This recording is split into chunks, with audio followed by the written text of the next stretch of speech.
জলশূন্য Iran, তেষ্টায় ছাতি ফাটছে তেহরানের। আর তাই সাবেক পারস্য দেশে শুরু হয়েছে জল রেশনিং, অর্থাৎ গণবন্টন ব্যবস্থার মাধ্যমে নাগরিকদের জীবন বিলি করছে প্রশাসন।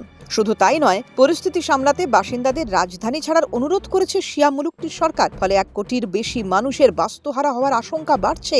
একে চলতি শতাব্দীর জলবায়ু পরিবর্তনগত সবচেয়ে বড় প্রাকৃতিক সংকট বলে মনে করছেন বিশ্লেষকদের একাংশ। তারা বলছেন, এই অবস্থার কোনো পরিবর্তন না হলে আগামী দিনে পুরোপুরি জল শূন্য হবে তেহরান। তখন বাসিন্দাদের 1 ফোঁটা জলও সরবরাহ করতে পারবে না স্থানীয় প্রশাসন বা পুরসভা। এখন কথা হলো, এই বিষয়টা শুধু ইরানেই সীমাবদ্ধ নয়, বিশ্বজুড়ে জলের সংকট ভয়াবহ রূপ নিচ্ছে, এমনই সতর্কবার্তা দিয়েছে জাতিসংঘ।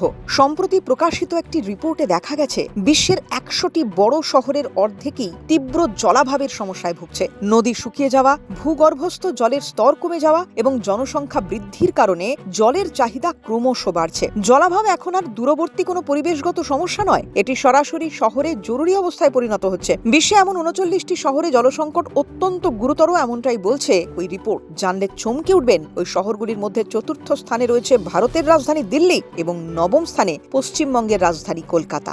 ভারত এই সংকটের অন্যতম বড় ক্ষতিগ্রস্ত দেশ।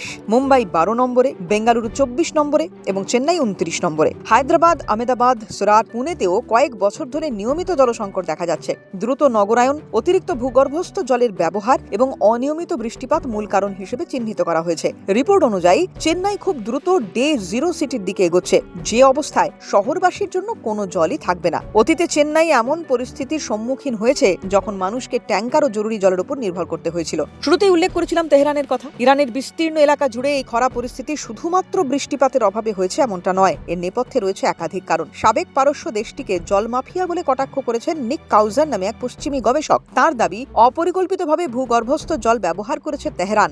নাগরিক সুবিধের কথা বলে কয়েক বছর ধরে সেখানে চলেছে বেশ কয়েকটি মেগা প্রকল্প। সেই তালিকায় বাঁধ নির্মাণ, গভীর কূপ খনন এবং মাত্রাতিরিক্ত জল সরবরাহের কথা বলেছেন তিনি।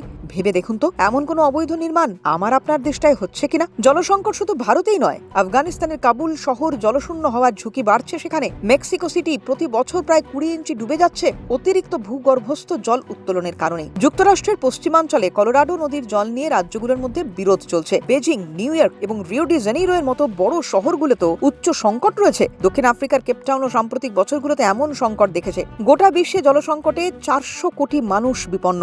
নদী হ্রদ শুকিয়ে যাচ্ছে, ভূগর্ভস্থ জল কমছে এবং জলাভূমি শুকিয়ে যাচ্ছে। ফলে ভূমিধস, মরু বিস্তার এবং অন্যান্য পরিবেশগত বিপর্যয় বৃদ্ধি পাচ্ছে। 1990 সাল থেকে বিশ্বের বড় হ্রদগুলোর অর্ধেকের জলস্তর কমেছে। বহু অঞ্চলে ভূগর্ভস্থ জল 70% পর্যন্ত কমেছে। গত 50 বছরে ইউরোপের বহু জলাভূমি হারিয়ে গেছে এবং 1970 সাল থেকে বিশ্বজুড়ে হিমবাহ প্রায় 30% কমেছে। জাতিসংঘ সতর্ক করেছে, বিশ্বের মিঠে জলের ভান্ডার দ্রুত সংকুচিত হওয়ায় ভবিষ্যতে আরও উদ্বেগ বাড়তে পারে। জানুয়ারি শেষ হতে না হতেই অস্তিত্ব জানান দিতে শুরু করেছে গরম। আবহবিদরা আগে থেকেই শুনিয়ে রেখেছেন, প্রশান্ত মহাসাগরের এলনিনো বা উত্তপ্ত জল তলের সৌজন্যে এবছর ভারতীয় উপমহাদেশ রীতিমতো চড়া গরম পেতে চলেছে। একই সঙ্গে তুলনামূলকভাবে কম বৃষ্টির আশঙ্কাও খুব বেশি। এমন পরিস্থিতিতে আরও একটি দুশ্চিন্তার ইঙ্গিত মিলল অ্যাকুয়াডাক্ট ওয়াটার রিস্ক অ্যাটলাসের রিপোর্টে। এই রিপোর্ট অনুযায়ী বিশ্বের যে 38টি শহর অতি উচ্চ জলসংকটের মুখে দাঁড়িয়ে রয়েছে, তার মধ্যে নাম রয়েছে রাজধানী নয়াদিল্লির। দুশ্চিন্তার এখানেই শেষ নয়। রিপোর্ট অনুযায়ী দেশের বাকি রাজ্য ও কেন্দ্রশাসিত অঞ্চলের মধ্যে বাংলা সহ 17টি রাজ্যই জলসংকটের নিরিখে হাই রিস্ক জোনে রয়েছে।